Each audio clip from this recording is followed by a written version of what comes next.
Well, here we are again, Towers of Doom, the unofficial starting map for best of 3 games matches in the RavenCourt is at it again. So now we have Team BananaH against Team Skogh.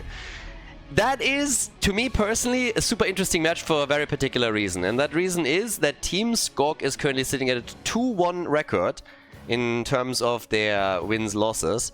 And they are looking very strong. They won against Team Dino. They only lost against Team RavenCourt, who currently seems to be one of the best teams, if not the best team, in the round-robin phase of the RavenCourt tournament.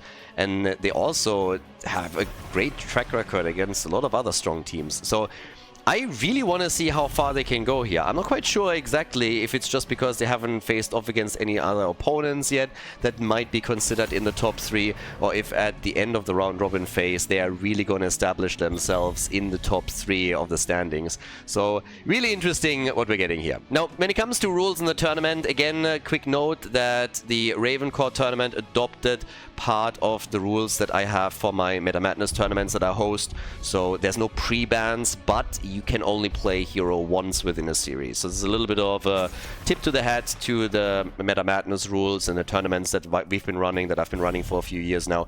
Makes it still interesting, so you don't always run into Hanzo every single map.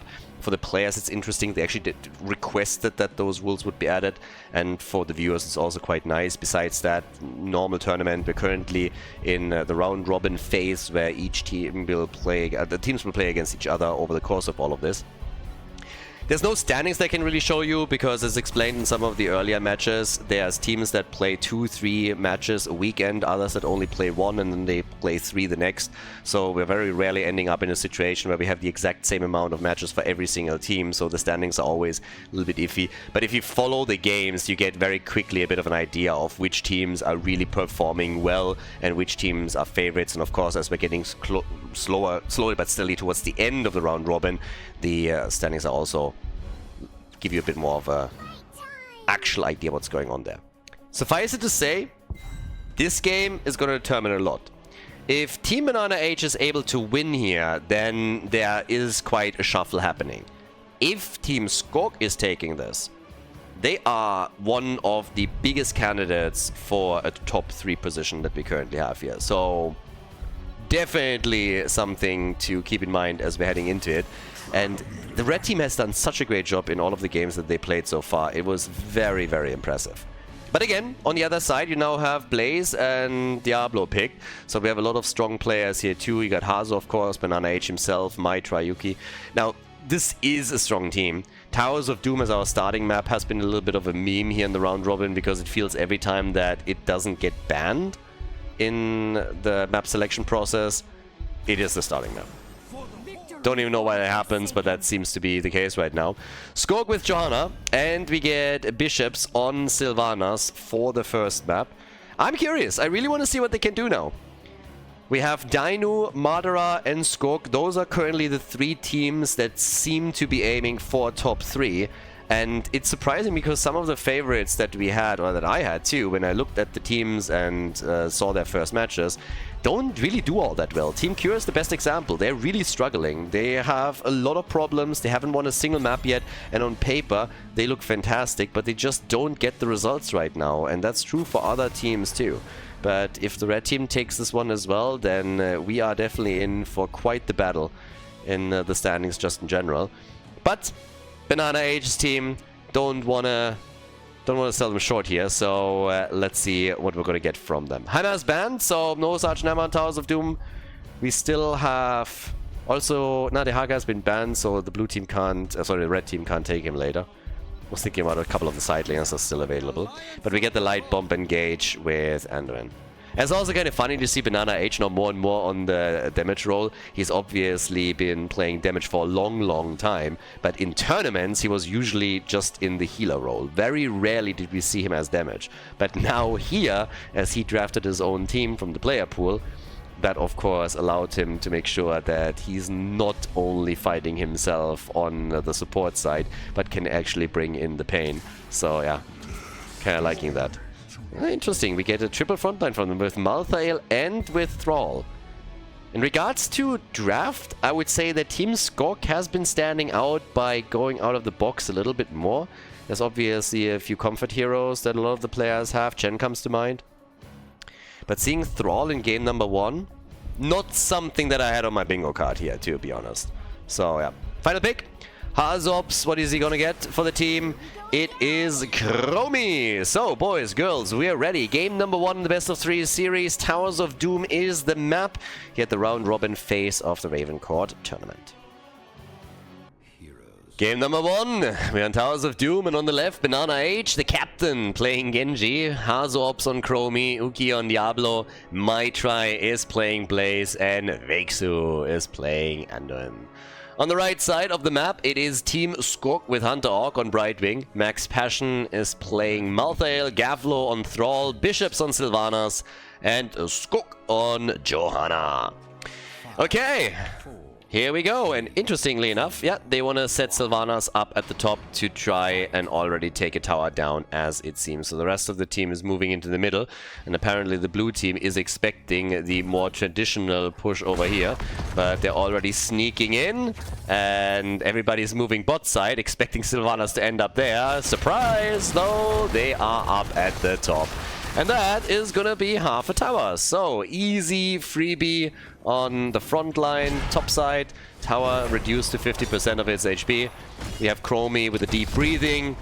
And on top of that, we got the rolling thunder as well. Max Passion gets the assist from Brightwing, and damn, they're coming in hard, swinging for the fences. Max Passion, realizing that he would die, goes for Blaze and takes him down. So, actually, job well done. He went over the gate and then realized, damn, I'm gonna die either way. So with this, they have an easy time taking at least a counter kill. Each team loses 1, and now they're good to go. But the battle still continues over here, so they're not even focusing on the lanes the way that we would normally see in this game. But instead, it's just an all-out brawl. Different than what happens in a normal match here. With normal, I mean the 5 versus 5 that initially goes on in the mid lane. So instead, we had that top side battle, and now the wall has even been more demolished. But each team is now starting to stabilize a bit with a traditional rotation going for their pumpkin camp. Brightwing had to help out. BananaH is already moving out of the way, as the 2 versus 2 was something that he didn't really fancy there. So yeah, not going for that yet. And Bishops is still saying hello here. They're approaching this a little bit differently than what you would normally see. So, kind of like it. Jojo is still holding on to the bottom of the map. We have Gavlo in the middle, but they are 3-manning the top quite a bit. Yeah. The problem is that they are already up against 3. Max Passion, low, and he's gonna die. They still get the camp, but they cannot get a counter kill. That could have been pretty sweet for them if they use that numbers advantage to get a kill on top of the camp. Down here, pumpkins are out, Skogh is still dancing around them. Genji has fallen at the top after all. Sylvanas is still pushing against Blaze, but down here they go for Anduin. And Vexu is likely gonna fall here. Yeah, he's definitely gonna die. He's not gonna survive this. He shouldn't survive this. And yeah, it's gonna be lights out for him. So they delay this kill even a bit. Anduin is gone. Topside wall, by the way, has been fully destroyed, so Sylvanas has done her job there quite well. And once again, 3 kills to 2. Team Skogh is starting to take a bit of control here. I talked about this in the last best of 3, that they were the ones that really were in the driver's seat, in the sense that they played the more active role and forced the opponent to react to them, and that's kind of happening here too. Now, Genji in particular has tried to interrupt it as best as he can, but they're doing this over and over again. The first channel has already happened, and now they can pretty much decide how they want to play this out, if they want to fight for the top or the bottom. But Genji is rotating, so BananaH is realizing that this is going to be a bit different from the way the lanes are going to be set up. Brightwing is assisting them there, and the pressure that they have with Brightwing coming in such a move is actually pretty big. Bishop's following this hard is a bit odd, but he doesn't get stunned by the jet propulsion, and that makes it worth it. So now they're trying to channel at the top. Genji is coming in, Gavlo is down at the bottom of the map, and Hunter actually got it. They stole this away. They want to go full 40-0 here, as it seems. I don't think that's going to happen with Gavlo now dying, but yeah. They got level 7, and it did a pretty good job here, I gotta admit. Getting Gavlo. Just imagine if Thrall doesn't die in that situation. Situation still the same. Ooh, yeah, Bishop's dead. I like this game. This is a good start into the best of 3. Lots of aggression from both teams. We have 36 to 32 points on the course, but this is nice. A lot of aggression, different lane setups. Everybody is trying to get quick kills in. If Gavlo could have survived and maybe retreated a bit earlier, they would be in an even better spot than they actually are. But this is a pretty good start into game number 1. So this is kind of the series that I was hoping for here. For Chromie, we got the temporal loop, so they can attempt to set up kills around that. Now they're moving down to the bottom. It seems like they're always attempting to hide bishops as best as they can, just to keep the opponent guessing where exactly Sylvanas is. And that allows them to get the kill on Anduin. Yeah. Answering once and for all the question, who's going to win here? Anduin on Sylvanas? I mean, honestly, it was always an easy choice. Never really a chance for Anduin there in the first place. That little weakling doesn't stand a prayer there. So Anduin is gone, and oof. Bishop's nearly defeated too. But Chromie wasn't able to connect those shots properly. So half a level ahead now. 4 kills to 4. I like it. I actually like it.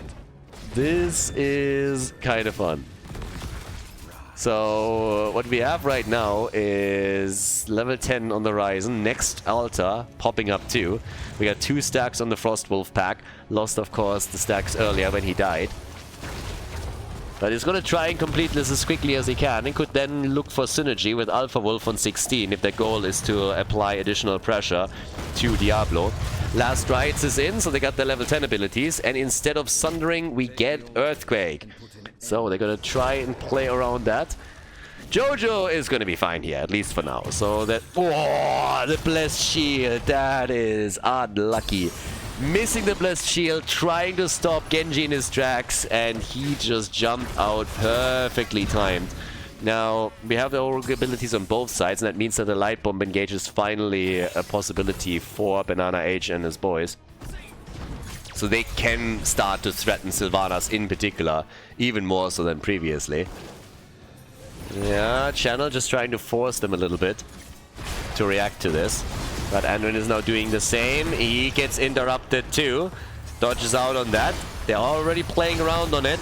Looking for another attack. Trying to come in with also Thrall. 3 stacks now on his Frostwolf pack. Light Bomb didn't do anything. There's the Earthquake. They're trying to force them into the fight, and Diablo dodges out on the last rights with the help of the bunker.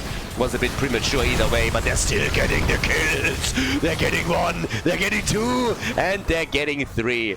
Right Wing has also fallen, but no, they get Joanna. Jojo is dead, so 3 kills versus 2, and they might still not be able to get the channel here. Big fight that happened there. Huge fight. So the Condemn in particular just grouped them all up properly and allowed them to get the kills.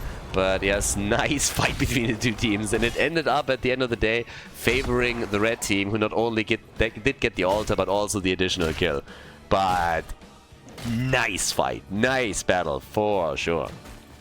So now what we're getting instead is Pumpkin's focus again. Everybody's just like taking a bit of a breather and calming down there slightly. The attempt to... Wow, they're still going for it. After they saw the camp take, I honestly thought that they would just fall back, but far from it. Instead, they're chasing them down even further. Light Bomb! And I think this is the end of Skogh, unless... Nope, doesn't get the Iron Skin back in time, so he's gone. Nicely done. Yeah, that aggression paid off for them. I did not think they would be able to get a kill here. But, yeah, well played. Now, at the top, Pumpkins are going to be taken too. They're going to claim those and shouldn't really have a big problem with them. But, yeah, I mean, it's always a bit of a back and forth. They had the Pumpkins at the bottom of the map, now they got the ones at the top. They paid with Jojo's life for it.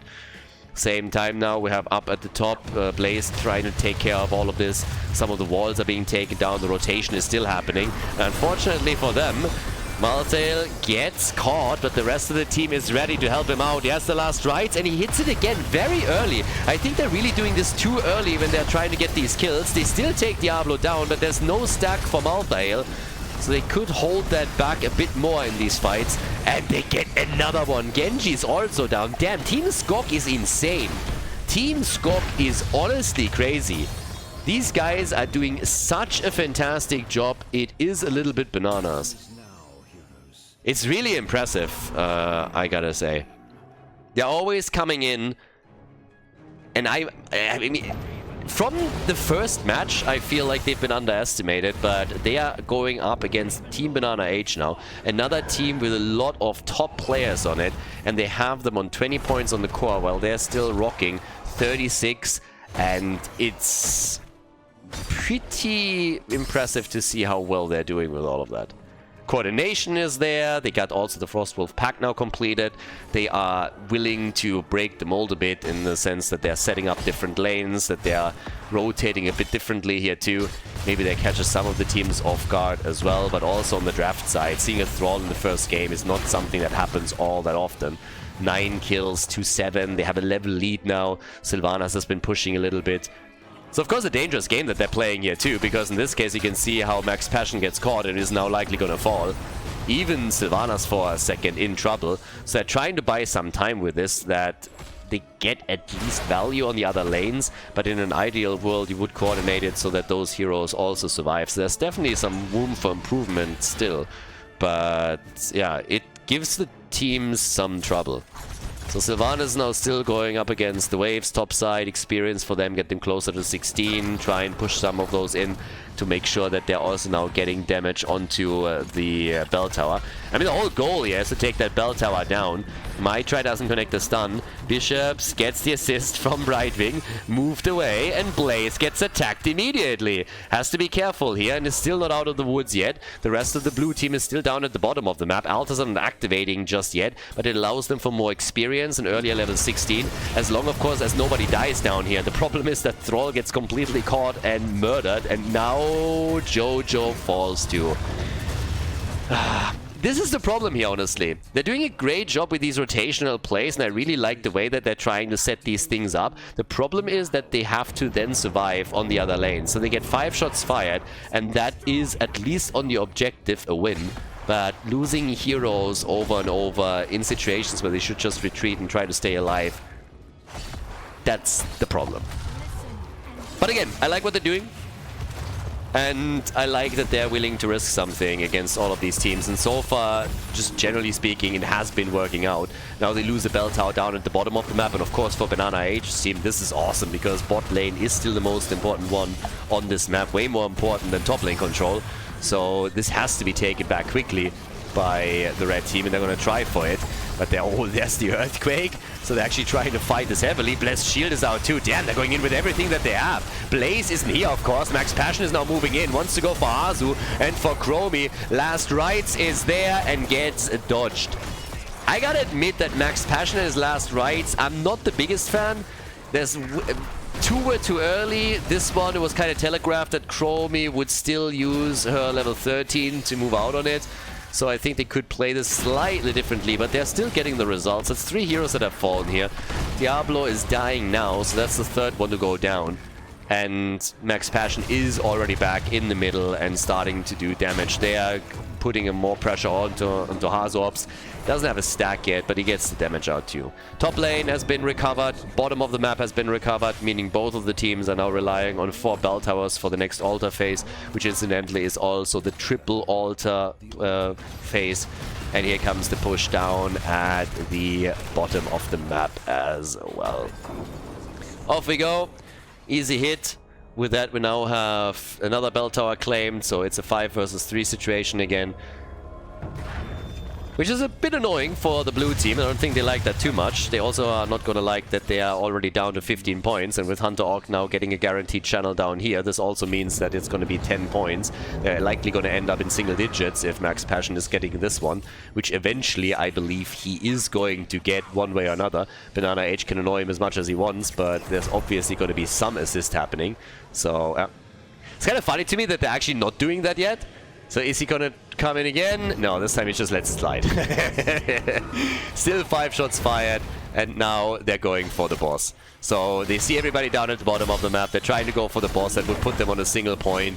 The rotation is happening, but I don't think it's gonna happen in time. There's no way for them to be in time. And instead, Genji gets killed. He's gone. They're getting closer to 20. This team is so impressive.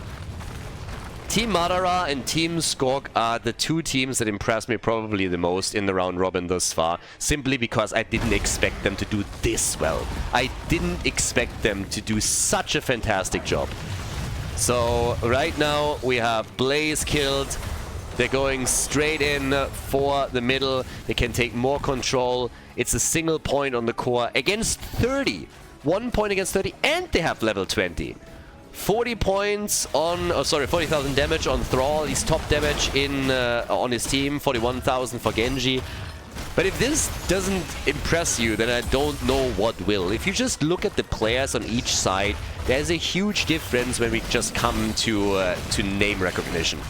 And yeah, it is super impressive to me how well Team Madara and Team Skogh do in this round robin thus far. I really want to see how far they can go with this. Another team that I highlighted earlier that has a very good track record so far in the games played is Team Dino, of course.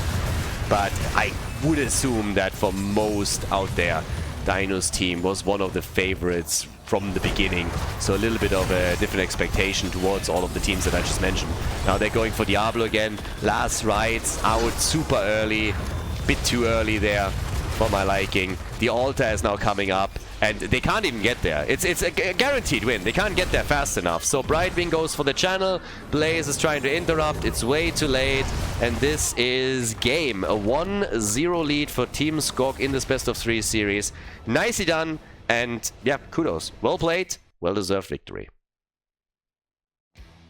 Before we head into game number 2, make sure that you subscribe to the channel if you haven't done it yet, so you don't miss out on any future content here on Khaldor TV. Battlefield of Eternity, game number 2. Skogh's team is in the lead, so that is their first match point. Well, before we're heading in, once again, big thank you and shout out to everybody supporting the channel on patreon.com/Khaldor. Really appreciate it, guys. As I said in one of the other videos, ever since Blizzard killed HGC, we've been pretty much keeping the esports scene alive. And you guys are a big part of it, so the support there matters a lot, and we've obviously created ever since in the last 5 years one event and tournament after another, and always kept pushing with new competitions for players and everything that we currently set up, and still able to stream all of this. So guys, without you it wouldn't be possible, so big shout out to all of the Patreons, all of the supporters over there. Really appreciate it, and big thank you. So if you guys want to support the channel, you can head over and check it out. But there's a big thank you to everybody who's already doing it. You know, I just looked up and I saw the ban on Chen and I immediately had to laugh. Because this is not the first match that Skogh's team plays today. So this is the second match of the day for them. And they played Chen, I believe, on Battlefield of Eternity. But I was also talking a bit how Chen is now being played more by them. And that they are like, that they like to play, I don't really want to say outside of the box, really. I mean, if you know Beck's passion, you know that he loves his Chen, but it's just like preference picks that they run that other teams probably wouldn't, but they're now getting specifically targeted. And I like that that happens, because it just showcases very quickly that teams are doing their homework, and that they're also respecting the competition here. So heroes that have been played on the first map cannot be played again, as explained earlier, but that limits the pool a bit. Not too much. I mean, we have 96 heroes, I believe, in the pool. But yeah. Actually, I don't think it's 96. No, it's something else. But like around 90, 89 or something. I haven't counted it in a while. The latest addition to the Nexus also just got banned. The last hero that was added, Hogger, 6 years ago.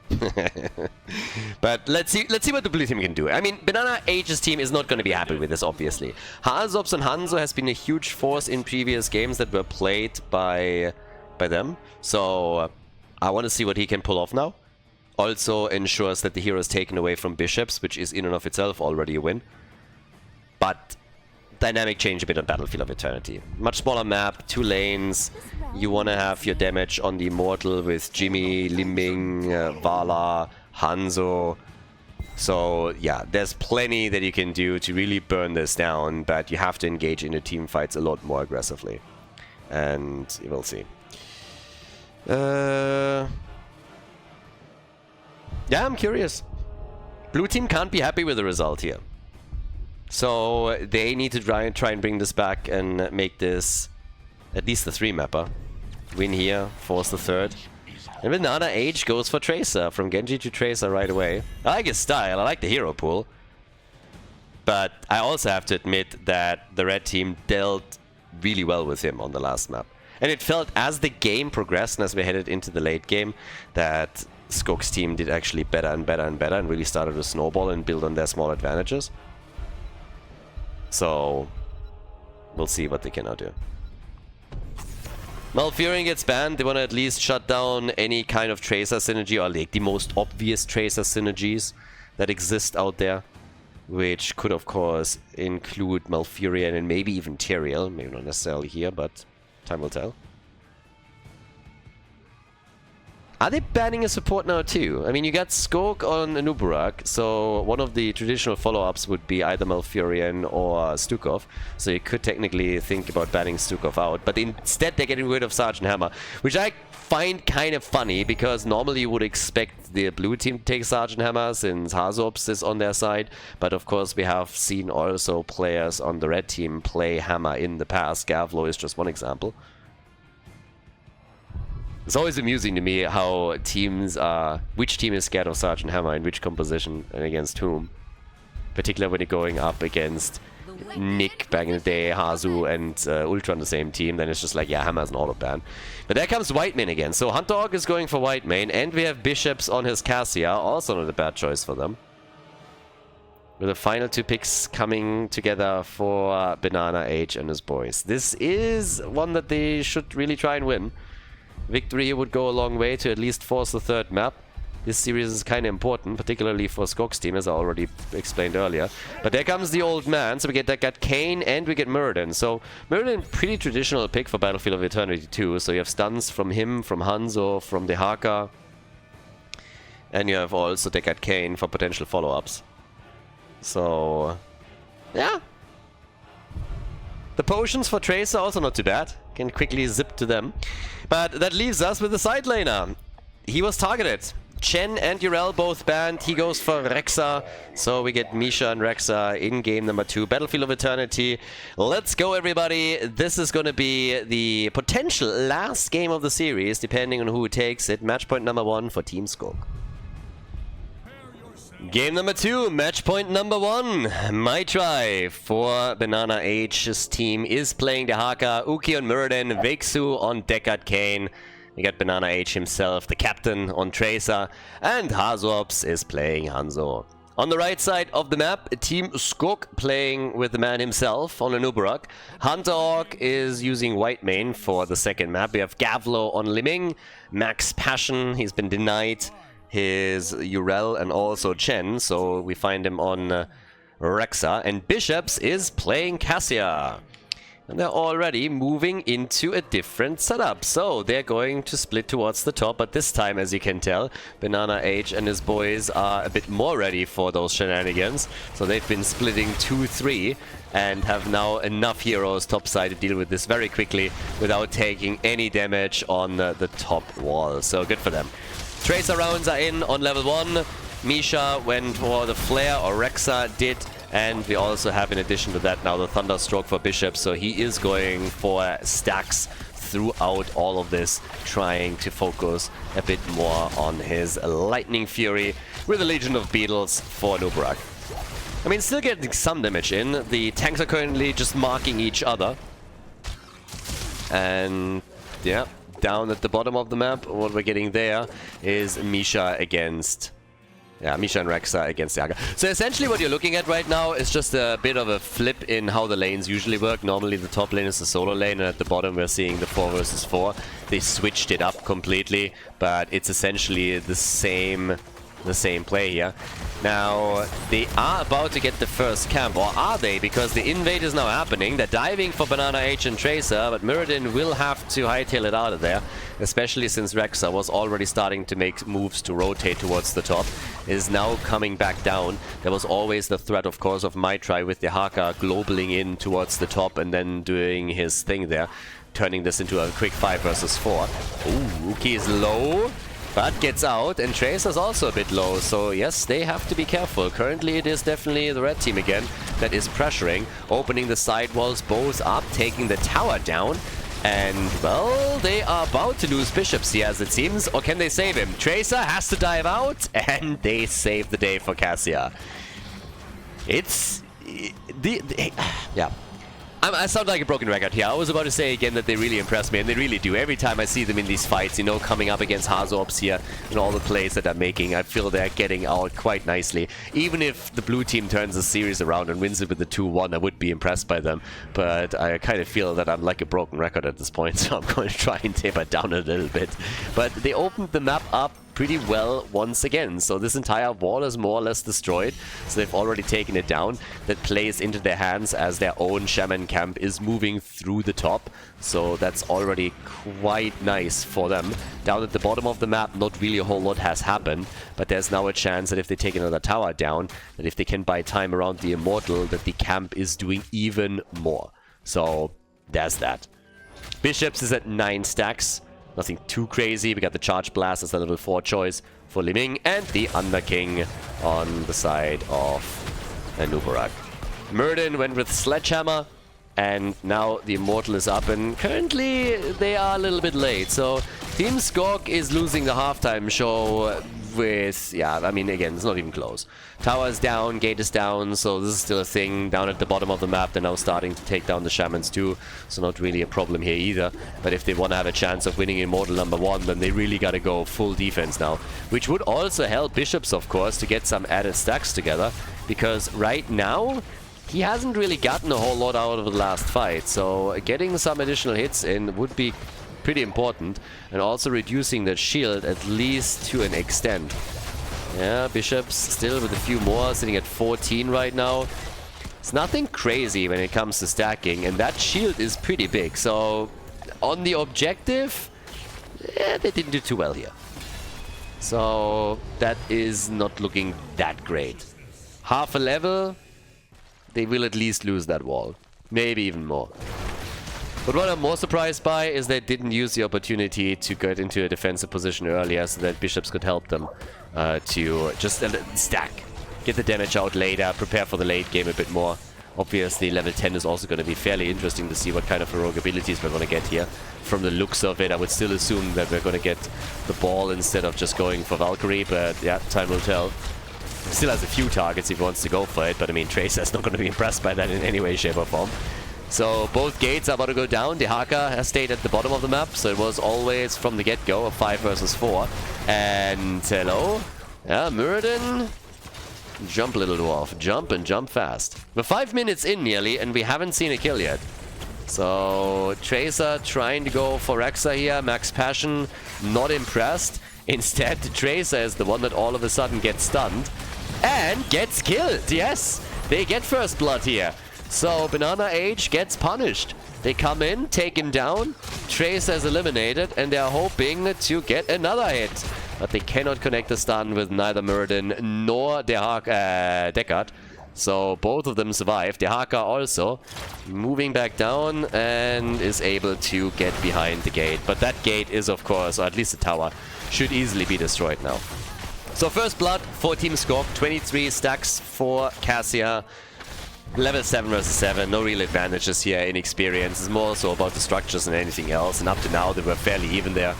This tower being destroyed at the bottom of the map changes the balance slightly. But again, I mean, this is not really anything crazy happening just yet. Surge of Light is in. But you gotta give them some credit for the way that they're moving around the map and how they are currently still playing the game. Yeah, absolutely unimpressed by their opponents. Just sitting there, no false respect to anything, just sitting tight and saying, okay, let's play our thing, let's go for our style and play this one out. 1 versus 1 at the top lane again. Down at the bottom, the camp becomes more interesting to both of them now. BananaH still diving there at the side, has to deal with white main now too. And boah, they're burning Murden down within a second. Holy cow. The dwarf just disappeared, didn't stand a chance there. One moment he was there, the next his entire hit point pool was just simply gone. So yeah, nicely done. Can they go for maybe the halftime show now? They're gonna try. But of course on the other side you got Hanzo, and Hanzo is an absolute beast on the Immortal, so the situation is once again very, very similar. Whenever he gets access to his cooldown, it just hurts. But thanks to the earlier start, the red team this time takes the lead. So they are currently sitting at a halftime show victory. They go in for the attack again. Uh-oh, and Nubarak gets wrecked. So Noob got wrecked, and well, that also leads us into another 5 versus 4, where they're just trying to chase this down as quickly as they can. But this is gonna get a bit closer. This is fairly close. 4 versus 5 on the damage output, and whoo, baby, 114 hit points.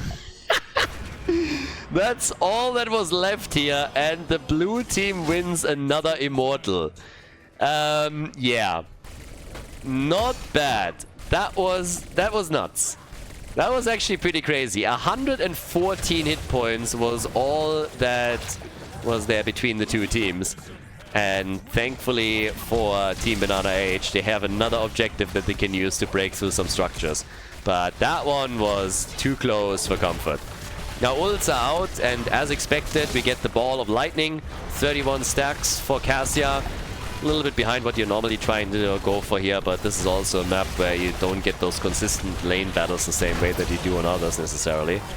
So, yeah, they get the hits out again, trying to force that fight. Mirrodin was forced into his avatar, so went full survivability here, of course. Deckard Kane is going to try to bore some people to death again with his shitty stories. Went into stay a while and listen until your ears bleed and you want to kill yourself. So yeah, the old man waddling away.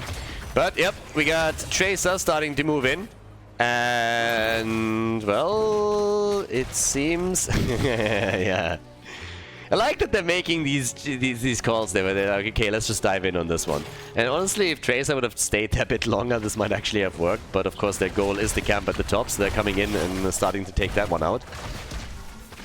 But yeah, still pretty even game. The chance to take structures down for both teams now, and I think this could even end up with a trade. But they're actually rotating to defend. Ah, alright. Okay, so they're rotating back down. Mirrodin is there. Has to stun and jump so that he does not get hit by either Misha or Nubarak. But yep, 18,000 damage for Cassia, top damage in the game. They're trying for another camp here and decide to fall back and instead go for the Shaman camp. So Shaman camp is going to be taken first by them. Both teams on level 12, both teams waiting for level 13, both teams fighting for the next Immortal, which is going to be the third in the game. And Team Skogh has been getting closer and closer to winning one. They lost the first one by a massive, by 50% shield. Second one, they lost by 100 hit points. Now on the third one, let's see if the third time this is a charm and they're getting some pressure from the objective on the lanes, or how this is going to work out for them. But as is, we are already seeing Cassia at the top, Rexa down at the bottom of the map, all about trying to set those Shaman camps up properly, especially in this case, of course, as you're hoping to take the opponent's fort out. Down here, Rexa gets attacked, still totally fine. Li Ming even moved in too, trying to go for Tracer. So far that hasn't happened. Arrow is out. Hazo has been absolutely on point with these arrows, and it allows them to take Whitemane down, and that is a huge part of their composition. Hunter did a great job throughout all of the matches that these guys played to keep them alive. And in this case now, we're having Cassia destroyed, Whitemane has fallen apart, so this is a moment where Team BananaH is definitely going for gold. They want another objective, they're going to get it. At the top, yes, this fort is taking damage, but not enough to seriously threaten it. The minion wave is going to deal with it quickly. Maybe a chance after the halftime show to fight back a bit, but it is unlikely, especially since down at the bottom of the map the fort has now been destroyed. So this is BananaH's team taking slowly control of the game. We get again Glass Cannon on Li Ming. This is a bit more common these days on Battlefield of Eternity for the extra damage. And well, it nearly paid off here. So they nearly got the hit in on Mirrodin and the kill. They're not quite there yet, but now the Immortal is about to be taken. And they're just trying to stop the bleeding a bit and limit the amount of hit points on the shield, which is still massive. So that top fort is likely going to get destroyed now. So much better spot now for Team BananaH. They're looking really good here, and it will be difficult for Bishops and his boys to make a good defense start here. They're actually ignoring this. They want to go for kills, and they nearly kill Uki again. So, yeah, Gavlo finds himself at the front, and with Glass Cannon, it's never really a great idea. So, has to get away from the damage as quickly as possible and retreat, which he does. Yeah, again the attack against Hunterhawk, and Hazu wanted to follow up. Here comes my try. They are dodging out most of these attacks, but it's still a tricky position to be in. BananaH went in, nearly died there though. But the Immortal has taken down the fort, and now they're going for more. They want to take down this entire wall if they can, and they're aiming for it as we speak. The attacks are coming in again. Focused fire on the Immortal though to shut it down before it can break through the gate. But one tower has already been eliminated. Another stun, and Bishops, the heal! The heal is insane! Bishops is still alive. How? No idea. But they kept him alive. White Mane working overtime here. Definitely needs a raise. 1 level lead though for BananaH's team. And still not a single fort destroyed on the blue team side. Some have taken damage, well, both. But they are just not able to completely break through here. 50 stacks by now for Cassia. Again, nothing crazy. But still getting decent progress. So they seem to have some issues again. Seems like nobody has actually dropped yet, but Hunterhawk is pausing the game again. We had something similar happen in one of the previous games that they played. But just looking at what's happening now, we have level 16 any moment for the blue team, and that talent advantage should really allow them to be super aggressive in their position on the map. This one, I mean, I really don't know if they're going to fight for it. To be fair, Deckard Cain is up at the top, and he's currently hearthing back. Now, they don't know that, but if they want to commit to the camp at the bottom of the map, they can. They should be able to do that. The question is, are they willing to risk it? Because they don't really know that Deckard Cain is currently top lane and hearthing back. They don't know that Hazops also is coming back from the Nexus right now. So technically they have the time. But the moment that Tracer and Muradin appear down at the bottom, it's more likely that they're just going to fall back because they don't want to fight into a team that is about to hit level 16 talents.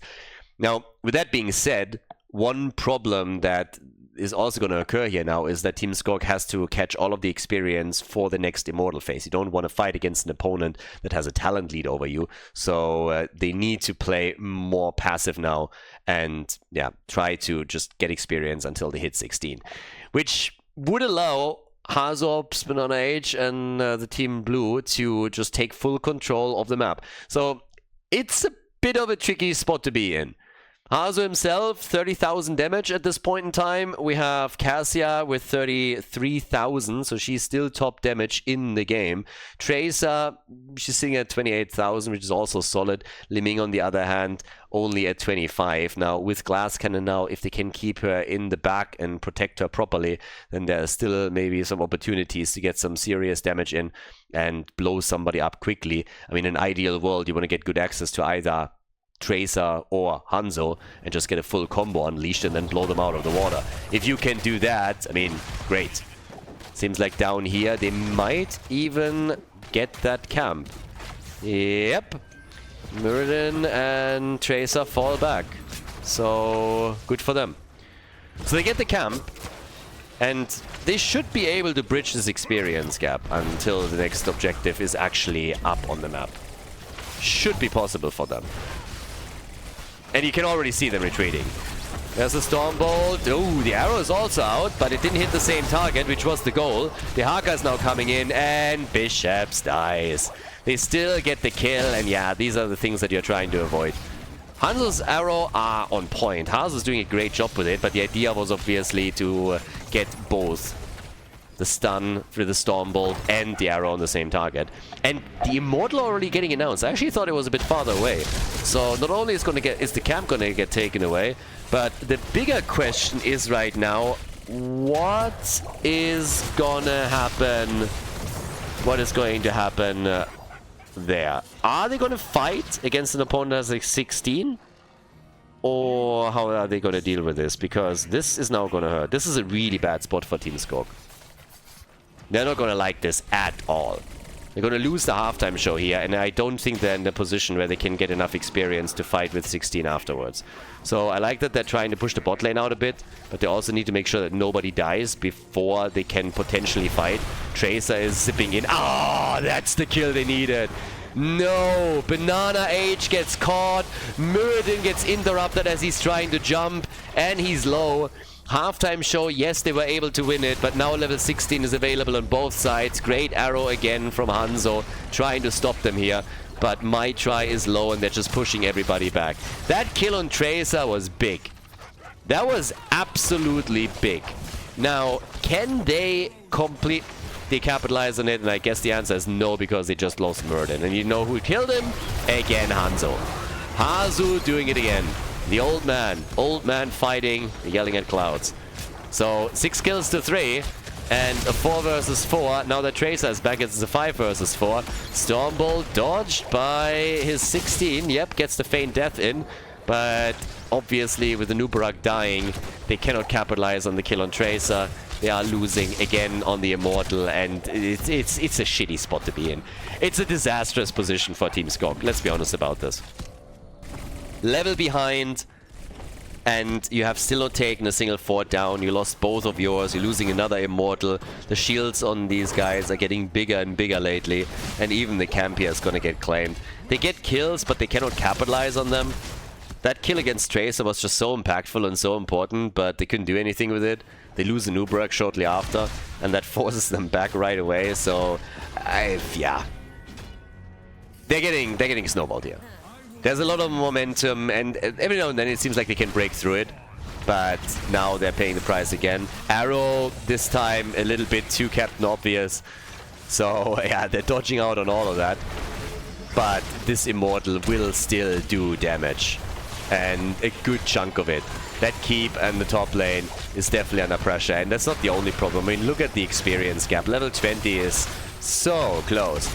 But then stuff like this happens. Dehaka is dead within seconds. Now, if they can build on that, maybe Tracer gets hit, stay a while, get wrecked. Yeah, they want more kills, but they also want to protect the keep. They can't do all of it. They kill Muradin, but can they save that? Yeah, that keep is gone. Forget the keep. You can make sure that you save the core, but that's about it. So, yeah, keep is gone. No chance to save that anymore. 5 kills to 6. They close the experience gap a little bit, but what are you going to do with that right now? They need to defend the core, they need to defend the top keep, and they should also try and take maybe some structures down. So it's good for them that they killed both of the frontliners, but that's just simply not enough. They need to do more with that. And I don't really know how exactly they would do that right now, because there's not a lot to take on the map. The camp at the bottom is currently being claimed. They can, of course, take the fort at the top, so that's something. Take that fort down, drop it. But, yeah. This might still become a bit of a problem. The top keep is going to take some damage. I like that they're going for max passion here. I really like how willing they were to dive this deep to try and get a kill here. But it didn't quite work. The good news is that the red team has now at least closed the experience gap a bit. In the chase to 20, the race to 20. This is going to be important. Another hit on Nubarak. Yeah, Skogh should be fine. I say that, and then he's dead. So, yeah, initially he looked like he might be fine, but he is gone. So, yeah. That changes things again, and not for the better. Nice stacking also on, or better stacking now also from Cassia. So she's at 76 stacks, 54,000 damage, puts her still in the pole position in the entire game. But it is still Team BananaH that is running the show here. Early game looked a little bit different, but now we have the blue team really working for this. Next objective is soon up, and they will have to fight against an opponent that has level 20. That normally doesn't really go your way. So unless somebody starts to int for the blue team, this is gonna get very nasty for the red team, since fighting into a Storm Talent advantage is, yeah, not good. Not what you're really looking for here. I will deliver this realm. Alright, alright, alright. Show off. Okay, halftime show should be a safe victory for them. Do or die. You can't let the opponent have a full shield immortal 20 minutes into the game. You kind of have to fight, and I think they are giving them the immortal with 100%. Damn! Okay. So, they're gonna lose their keep. I guess what they're... honestly, it looks like what they're hoping for right now is... get 20. Take the team out, go top lane, and through keep and core. That seems to be the plan here. They cannot save that keep. There is absolutely no way. 20 minutes in, that Immortal is going to chunk. Like, really chunk. Talrashas is taken, Rewind is in. They have to watch out for Hanzo's arrow. They had real trouble with him earlier. And they're already starting to dive a little. 1 stun, 2 stun, Muradin gets attacked, it's not enough. Arrow gets soaked up by Misha, so that's good. But the blue team, they won the victory here. And for very good reason. I mean, that's exactly what they should go for. The Haka also dropped his ult, Cassia is gone, and that should be the end. I think we're going to game number 3, everybody. This looks like a 3-mapper. This is such a great position to end the game for Team BananaH. It is glorious. That keep is gone, the shield on the Immortal is still not fully depleted. And now that it's moving in, yeah, we're going melee mode, baby. And there's no way to save that core. Absolutely none. Look at this thing chunking.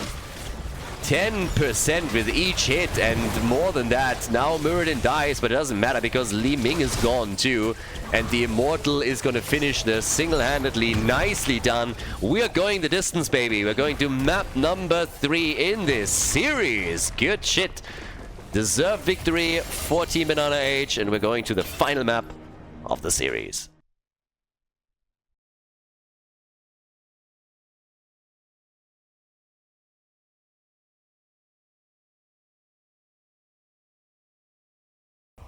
Guess we're going the distance on this one. Alterac Pass is the final map, and Team BananaH can turn it around again. Skogh, as mentioned, they're impressing me, but that doesn't mean that they're winning the series. On the blue team, we have some pretty high caliber names, and they are very eager to improve their standing a little bit. So, yep. They're going to try and take this one out, win 2 in a row now. And first pick, first ban went over to Team Skogh as usual in pretty much every best of 3, best of 5. The team that loses the map decides whether they want to have map choice or whether they want to have first pick, first ban. In this case, the red team decided they want to have first pick, first ban, so map choice went over to the blue team. They decided in favor of Alterac Pass. And now we'll see what we're going to get here. Quick reminder, the 20 heroes that have been played cannot be played again. Limits the pool slightly now for this. But of course, there's still plenty heroes to pick from. Lucio getting banned again. No shock, honestly, on this map. But very curious what someone like Bishops is now going to play. Also curious to see what BananaH is going to play. He played Tracer, he played Genji. Can argue if he was all that successful with Tracer on the second map either. He definitely had some moments where he struggled a bit. But, yeah. Falset is still up, so if you're looking at globals, he could still be played. Would still be a good choice. But we could also start to think outside of the box a bit with some of those picks right now. So, let's have a look here. Okay. The Zeratul gets banned. I kind of like it. I mean, you can really see how side laners have been targeted pretty heavily by Skogh's team. So they were just trying to eliminate as many of them as possible here to put additional pressure onto Mitra in particular. But what's their choice? What's the first pick for the team here? Zeratul as a ban is really interesting to me. I would love more Zeratul games. We had one the other day, but I would love to have more of them. So, Junkrat, he gets picked first by Gavlo. Sergeant Hammer is, by the way, still up, so Sergeant Hammer could be played. This is a big map, of course, but Hammer isn't unheard of here. We've seen Hammer multiple times on Alterac Pass, and especially when you're pushing for the objective, you can control that space super easily with her. So, that would be a choice that we could see made by, let's say, Hazu at some point. And there he is. Sergeant Hammer. Off we go. Sergeant, Hammer, and Sonya. And if you're on the red team right now, you're just sitting there like, ugh, why me? So, yeah. Not going to be a fun game one way or another. When it comes to tanks, by the way, Tyrael is also technically still up, so you can go for some kind of Tyrael combo if you wanted to. Greymane, of course, still on the board.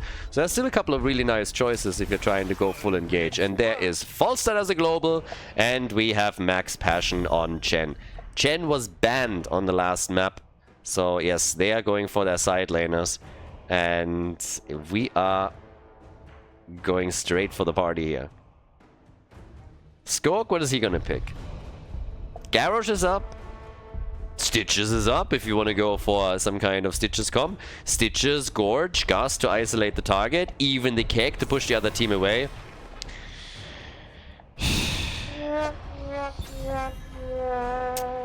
Why you hate fun? Why you hate fun? Me no likey. Okay, so Stitches is banned. That already makes me unhappy. Would have loved to see him here. But of course also against Sergeant Hammer. Yeah, kind of makes sense. Don't want to get caught off guard all of a sudden when that hook comes out of nowhere. But okay. So they ban Stitches out. Tyrael gets banned. Mentioned in a second ago. He's also a pretty decent choice, especially with Sergeant Hammer. So let's see what they're gonna take instead. Sonya makes perfect sense to me. Sergeant Hammer was a very obvious pick of something that I could totally see happening. What else is it gonna be? Right now, for the boys in blue, we need a main tank. And it is Garrosh. Garrosh, Kharazim, you can save Sergeant Hammer, you can flip a target away, you can throw them out, you can isolate them, let Kharazim use the 7-sided strike. This is a very annoying draft to play into. Very annoying. Yeah, I would not be happy playing against this at all. Then again, for the red team, they got Chen, Junkrat, a lot of displacement tools, a lot of things that they can use also to just interrupt any kind of coordination. We get Mei and Malfurion. Yeah, I don't know. I'm a little bit on the fence on this one. Final pick to bring the draft together for the blue team. And Malfurion needs to be very careful with positioning here. I'm a bit curious what Sonya is going to try and pull off on level 10. If we're going for the traditional Wrath of the Berserker, or if she's going full aggro with a quick leap. That would be the other thing. BananaH. What do we get for him? Final one, it is Samuro. Okay, so now they're going also down the Samuro path. Yeah, this is a really annoying team. I mean, holy hell, I would hate playing against that lineup. Alterac Pass, game number 3. The decision is going to be made here. Let's jump straight into the third map of the series. Game number 3, the chance for Team BananaH to lock in another W and turn this series around. Banana himself on Samuro, here on Alterac Pass we have Hazops on Sergeant, Hammer, Uki on Garrosh, Vexu on Kharazim, and Maitrai on Sonya. On the right side of the map, Team Skogh with Hunterhawk on Malfurion. We get Skogh himself playing Mei, Gavlo on Junkrat, Max Passion on Chen, and Bishops is playing Falstad. So, off we go. Now, before the game dives too hard into the kills and all of the usual shenanigans, one thing that I have to rant about, like, movies and series again for just a little bit, because what we have now come out recently is actually Ahsoka. So, I watched Ahsoka, and I was immediately like, okay, this is boring. Like, I honestly didn't really like it too much. And then I read up on some criticism, some reviews and things, and the first thing that I actually read was like, oh, people just like, you need to have watched Rebels in order to, you know, to properly understand it and really get all out of it. And I was just like, alright, this is already stupid right from the get-go. So you're telling me in order to understand a series that they released, I need to now watch a cartoon first on anime before I can actually appreciate it. And I was just like, okay, this is dumb. But I was like, well, alright, let's see. I now actually watched Rebels and I liked it. And then I thought, wait a second, this is completely different. Like, now I hate Ahsoka more than before because the characters have nothing to fucking do with the characters in the cartoon. Did you guys watch the anime? Ahsoka is totally different in the anime. Sabine, totally different. The only one that is slightly similar is maybe Hera, and even with her I would argue it's not nearly the same thing. These people have emotions, they actually have a character, and now I'm watching the Ahsoka series and I'm just like facepalming the entire time about like all the we are showing no emotion, we are completely different characters. These characters have nothing in common with the anime characters except for the name. It's ridiculous. What is this shit these days? Oh, I can't wait for all of this crap to go bankrupt so that we can just reset and get normal shows again that just stop with this crap. It's just so bad these days. Ran over. Also, first blood over. Went to the blue team, as you could see here. So, good for them. Seems like they really built up a bit of momentum with all of this. We have full slam, obviously, for Sonya. They can't spin to win or anything, so this is just slam time over here. We get the heat transfer on level 1. And there's only one team that has a real global... I mean, like, again, okay, you got Samura over here, so, yeah. But Falstad can definitely have quite the impact later on, technically at least. Could also, theoretically, have a couple of nice gusts, maybe a fly-in from the top, you know, and try and get a good angle on Sergeant Hammer. If they bait out the siege tactics before that, that might work. But generally speaking, the draft that we have on the blue team side, I really like it. I think it's super annoying to play into, and I want to know if Team Skogh can deal with this. Because there's a chance that with, you know, Max Passion on Chen right now, they have an ace up their sleeves that they can play just to go for the displacement here. There's a few tools that they have in their arsenal, but yeah, we'll see. Either way, up at the top, or well, first of all, we get the camps claimed. Up at the top is still Falstad going up against Samuro. So Shashlik Man is going to do his thing, just turning everything in his range to minced meat here pretty quickly. He's also the one that can still sneak the objective. Let's not forget about that. We're always talking about Anubarak in that context, but he can go onto the objective by himself and take it down or take it on. So you need to be careful if you're on the opponent's team that you have somebody safeguarding this a little bit. Bishop's barely making it out, but again, he got out, so good for him. The man toes the line. He knows where to go with this one. But again, with that, we now have Nature's Cure in. The level 7 talents gave us also the Hover Siege mode, as usual. And for Sonya, we get the Battle Rage. Okay. So, who's going to make the first big play here? A bit of poke happening in the middle. It takes down the gate, so that's already a plus. You're working on the towers and getting those done. Objective has been on the map for a while now, but as usual, we don't get any quick moves towards it. Normally that happens around between level 7 and level 10. Sometimes really as low as level 10, and now here my try is the first one to make a move for it. So they're starting to play this out a bit, but of course Chen is already there. Junkrat is marking it immediately, and Junkrat can be incredibly annoying on Alterac Pass. It's nearly impossible with him still alive to go for the channel there. He throws the grenade over, he has the mine set up. I mean, he has everything that he needs in order to drive you to insanity with this, and he is very willing to do exactly that. But again, now we have slightly an experience already for the blue team. We got them also with the Oppressor over here. And Mei is dancing around Garrosh here a bit.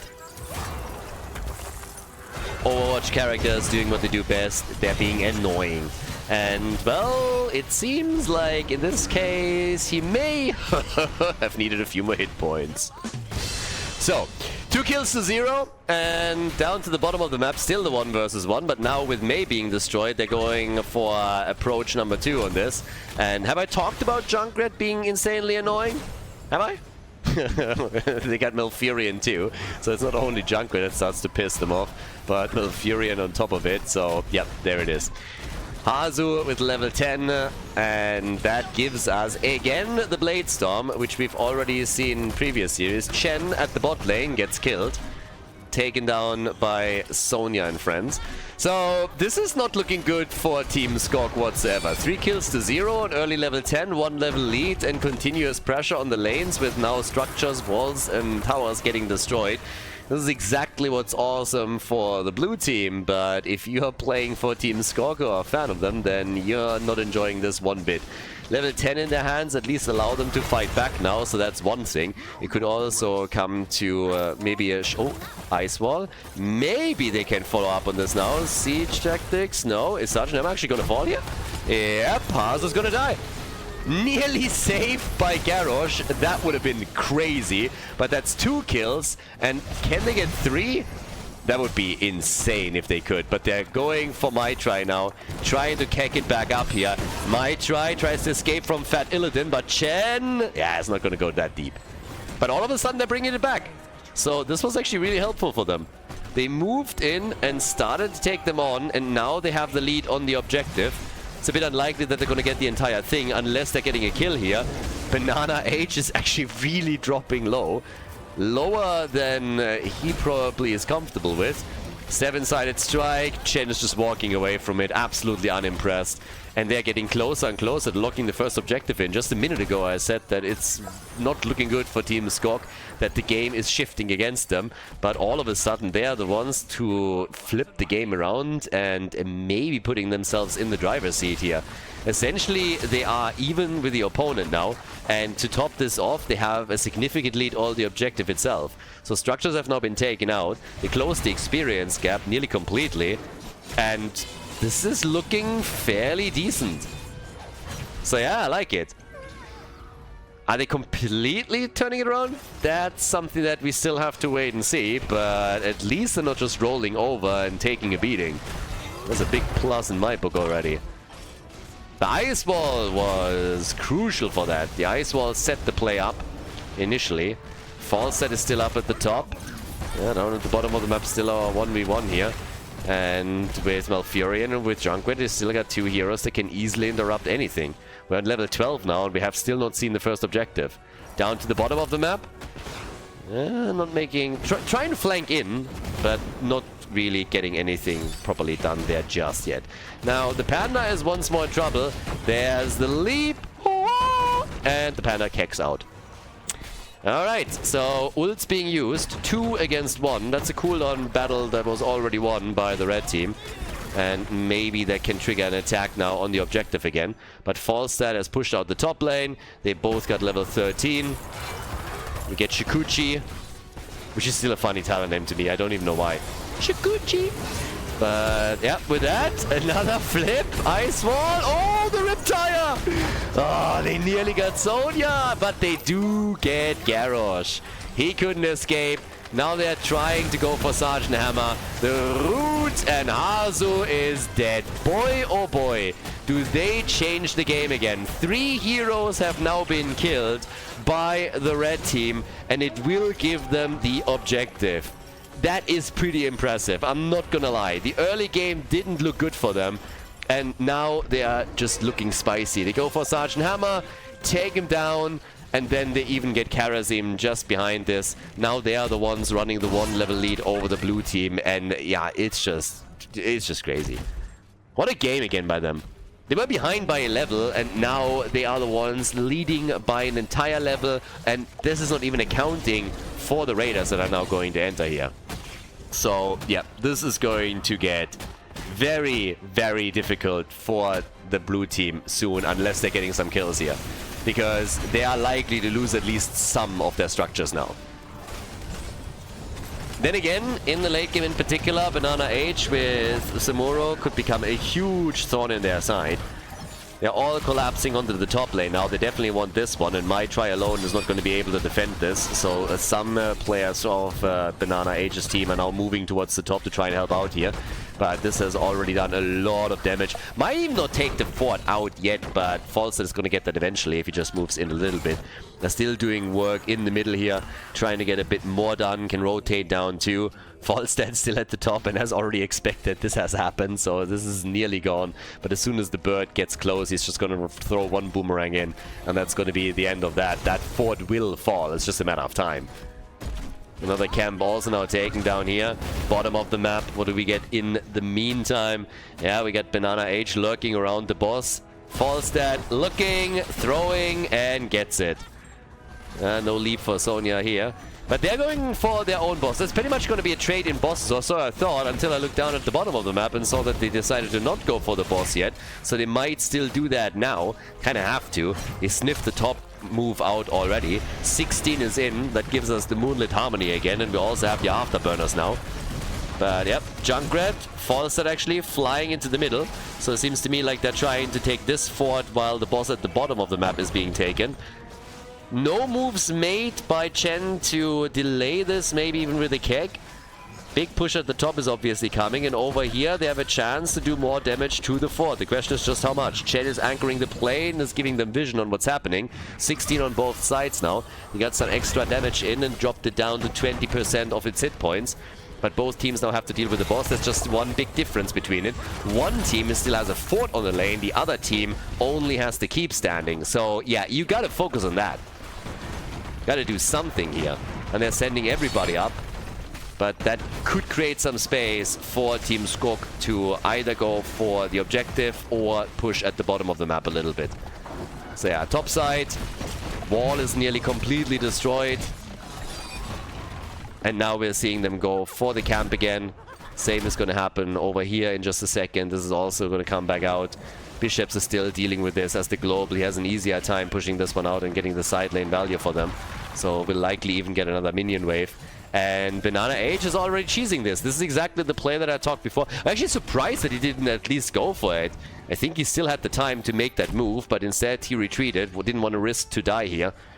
Better safe than sorry. As in the middle, they're still poking this out as best as they can. So, 3 kills to 5. 17 to 17.5. Or 18 to 17.5. 25,000 top damage in the game for Falstad. So you can already tell it's not really that aggressive of a game. Especially with Sergeant Hammer sitting on only 16, 17,000 damage. But a very well coordinated attack, including the 7-sided strike against Mei, takes the main tank of Team Skogh out. And that is the ticket to the objective. Now they can go for it here. Falstad trying to get bot lane value. He has another minion wave coming that he can play around, but up at the top they need to make sure they don't losing any heroes, and they do lose. They do lose one, but they also kill Garrosh. So yep, that just happened. That was a big one. This was a 3 versus 5 essentially. That was a 3 versus 5. They got a kill. It's ridiculous. Falstad still doing damage down here. Maichai now coming in, trying to be aggressive. He obviously wants the kill. Bishops will have to jump back, but there's also Leap to be considered. Leap is up in 5 seconds, but Bishops gets out. They're fighting this out at the top. They get the objective, but this is still a fairly interesting one because we still have 2 forts insanely low on the blue team side, and they're not really out of this yet. With Garrosh gone, no fucking way, really? 0.7 seconds, they actually got it? You gotta be kidding me. Holy hell, they actually got it. That's crazy. I mean, that's really crazy right now. They still have a chance to get the objective. No way. 19 to 19, 6 kills to 5. It's getting clutch over here. They're moving in again with Samuro, still trying to take it. And he gets pushed back. But another move against Mei, and she's dead again. The same play worked out. They unleash everything. Garrosh with a flip, the BFG from Sergeant Hammer, 7-sided strike. They unleash everything on Mei and just blow her to pieces. No chance to survive. And that sets up the objective. Now, Falstad is still at the bottom, and it seems like he is actually going to get this fort. So that is big. The side lane value of the birdie cannot be... I mean, honestly, it cannot be exaggerated. It is incredible. He gets so much. On a map as big as this one, he gets a ton here. So right now, we have the defense set on the lane. Spot lane in particular is going to be important because the fort is already gone. Losing a few forts here is not going to destroy the game for them. But of course, the more they can defend here, the better. But finally, we're getting some actual aggression and pressure. The middle is likely going to fall. I don't think they can save this. Up at the top, this is a foregone conclusion already. Level 20 talents for both sides now. Mei is back too. They need to be the ones to initiate. In an ideal world, that's what they're trying to do. And they're already going for it again in the middle. Yeah, Chen is jumping out. Gust, not of any success. They got Kerosene though. Well, some success. But Sergeant Hammer played it well. Does not have access to level 4 anymore though. But Uki played it well. Uki with a really good move for them, saving the day. But down here, Leap comes in and the bird is gone. So kill for a kill. Kerosene gone. Falstad gone. And they are not quite done yet. Some of the walls have been opened up. Now, technically, it is a better situation for the team in blue. They are slightly ahead in structures, and more importantly, if they can get the boss here, that would put significant pressure onto the bot lane. So if that gets sniffed out, If they can go for this now, this would be big. But can they? They see it. They know what's happening. Do we have a play? No. They're not going for it. May didn't have the ult. They didn't have enough heroes close by to deal with it right away, so they decided against it. If it would have come to a fight, I actually think they would have won it simply because they do have a healer and the opponent doesn't. But yeah, too tricky. Didn't have their own ults ready either, so now they need to deal with the boss, need to take that down too, which is kind of bonkers. Damage output has changed a little bit, so now we have 40,000 damage on the side of Sergeant Hammer. She is now top damage in the game, as expected before this all started. So yep, Giant Killer is a friend in this case. Now we got 32,000 for Junkrat, and they are trying to save their bottom keep, which allows the blue team to go for a 2-boss play. So now they're going towards the top lane to do the same.